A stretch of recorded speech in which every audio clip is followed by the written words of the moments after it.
Welcome to Devils in Red 59. My name is Steve, and today is Wednesday, the 11th of February. Uh, just like to talk about the game last night. I mean, 5 games undefeated. I know some people might be a little bit disappointed with the outcome of the West Ham game last night, but to have 4 wins in a row and a draw, that's 13 points from 15. So obviously, or 16. Um, it's not really a bad situation to be in, to say how we were dropping points prior to that. Um, I think it was always going to be very, very difficult going to West Ham because they play a low block. Nunes, he's quite an experienced manager, and they're fighting relegation, and they were in 3 points of Nottingham Forest above them. So this time of year, in the last part of the season, teams down the bottom, particularly the likes of West Ham, when they're only sort of 3 points from getting out of the relegation, are going to be fighting a lot harder than the likes of Burnley and Wolves that know pretty much the inevitable. But Nuno, he put a plan together. He's got his players to play a low block, play very, very tight, and it was always going to make it difficult for us to try and break them down and penetrate. I think at the end of the day, personally, I would have probably gone with the likes of Sesko up front because in a low block, we need that height. We need the crosses coming in uh, from our wingers, obviously, to generate situations that we can score a goal. So really, playing the way we did, trying to break them down, we were constantly passing side to side, back to back. I don't think it's so much the fact that we were particularly bad. Um, it's more of a case we don't know how to play against a low block and break it down. So obviously they were playing the way they did, trying to look for opportunities, and we did have one or two chances, but not like in previous games where we were into double figures on chances created. So I would have started Sesko, and I would have bombarded that box with crosses, because when Sesko did come on, he had 2 or 3 chances fairly quickly. One resembled the goal that he got in the last game, where he done pretty much a full pivot and hit it, and he went in, and he wasn't too far away with this one. But I mean, the winning goal that he got was absolutely world class. Nobody could take that away from him, and I think that's the way we have to approach low block games, and it's getting that into the players of what they need to do in them situations. Um, Michael Carrick, I think he put a pretty good game plan together for what he thought was going to be effective, and in the end, we did get that draw. So at least we didn't drop the full 3 points. But as I say, once them players are out on the field, it's down to them. So I don't really think that you can blame Michael Carrick for a great deal, because obviously it's out of his hands once they're actually kicking the ball about.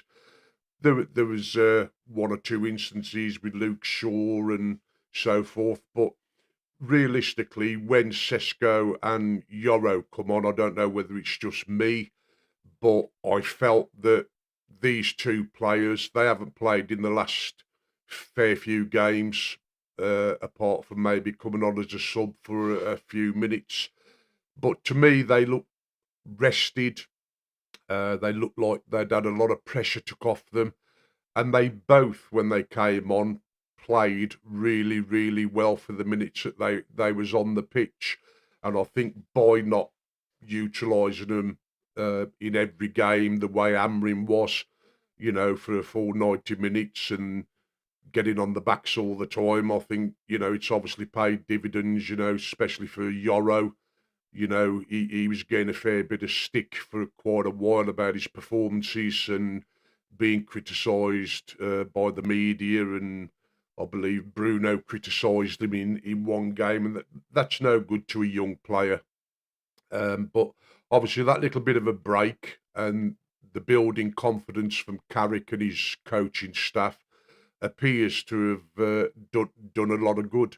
And I think with Sesko as well, the last couple of games you've seen him come on, he looks like totally a different player, full of confidence, smiling, not like before when he was running around more or less saying, "Oh, don't pass the ball to me," because I don't want to mess up. So, a lot to be said about them two players. Harry Maguire and that, I think he's had a fairly good game, and there's talks of an extension to his contract. Some people are saying no, don't do it. Other people's agree with it. I don't really know how to view it, but I mean, Harry Maguire, he is a Man United lad through and through. I mean, you can see when he's on the pitch, he gives it his all. I know his legs ain't what they used to be. And over the last couple of seasons, I mean, he's actually gone through a lot of stick, saying that he's not good for the team, he can't play anymore, etc., etc. But you can see with him now that, when he goes up into the opposition 6-yard box, he's there full of determination to try and get on the end of it and get a result. And in some cases, he has. So I think to have that type of leadership around the dressing room, I think it's quite good. So a contract in that respect, I would say yes, for his leadership and what he can pass down to the younger players. And obviously, I think if they extend him for 12 months, to have him as a player that can come off the bench or even in cup matches, or if he doesn't play the Premiership matches and we are in the Champions League, you could utilise him in there for the experience. Luke Shaw, I know he's played every game of the season and he's done relatively well, but I don't really think he's got the legs anymore for that left back when he was playing, left centre half. He seemed a lot better because he hadn't got to do so much running, But going to West Ham, I mean, it was always going to be very, very difficult, and it's not the best of stadiums. I mean, the supporters are sat so far away from the pitch that it does affect atmosphere, I suppose. Um, but you know, before they even kicked off, I just had a funny feeling that it wasn't necessarily going to go our way. Um, but at the end of it, we came out with a draw, which was really important. We're still in the top four. We're only 2 points behind Villa.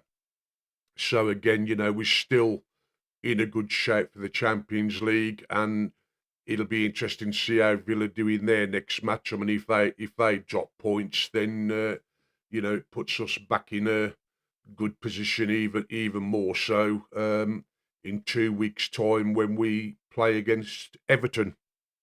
And talking of Everton, we'll move on to them now.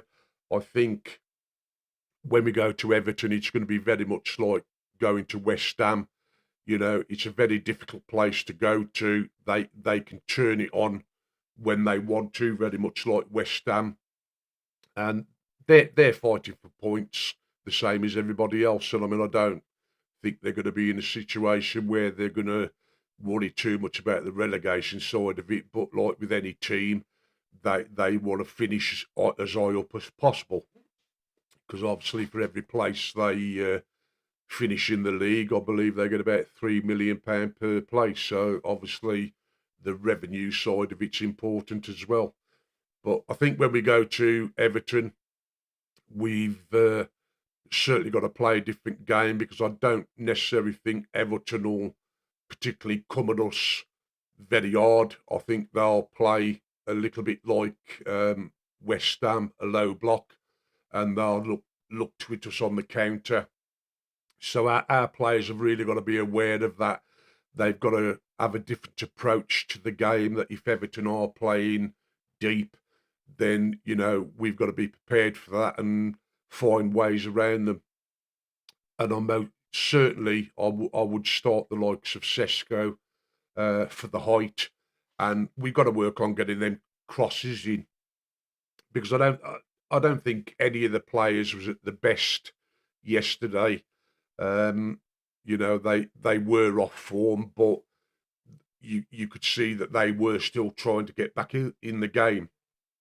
And with Everton, it's going to be pretty much the same, I believe. So we've got to go there with 2 weeks rest at the back of us and go out there to get the three points. There's no ifs, no buts. We need that 3 points.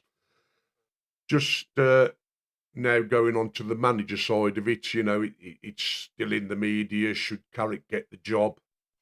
Shouldn't he get the job? And like we've all said before, it's too early to make them sort of decisions.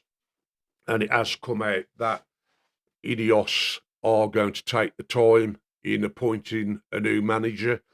They're not going to rush. They don't want to make the mistakes of the past.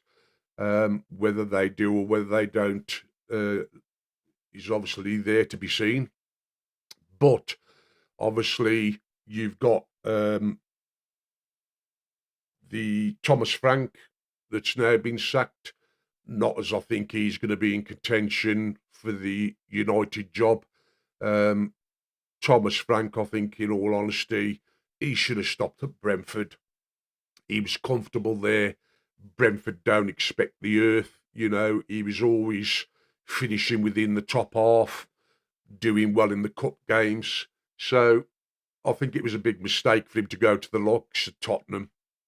And I'm just glad, really, he didn't come to Man United when his name was mentioned.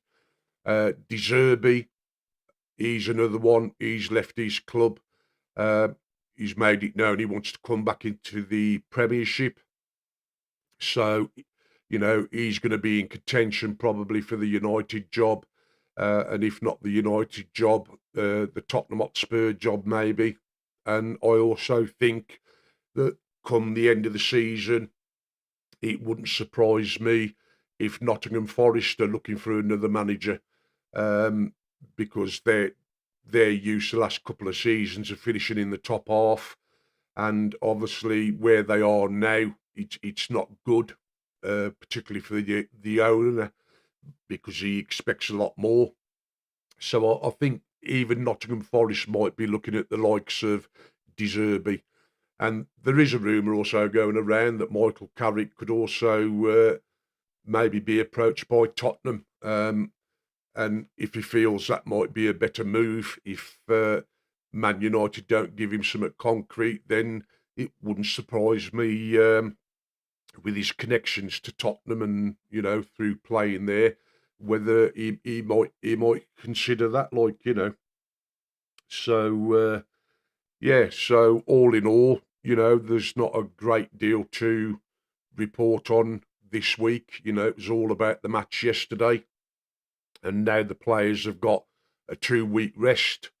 I know they're not going to rest for the next 13 days, but obviously, training for a few hours a day and then time off without the 90-minute games that they have to play over the next 2 weeks.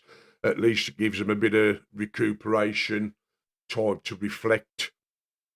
So hopefully when they come back to Everton, that little bit of a rest may have done them good, and hopefully we can get the 3 points there. So let's hope that's what happens.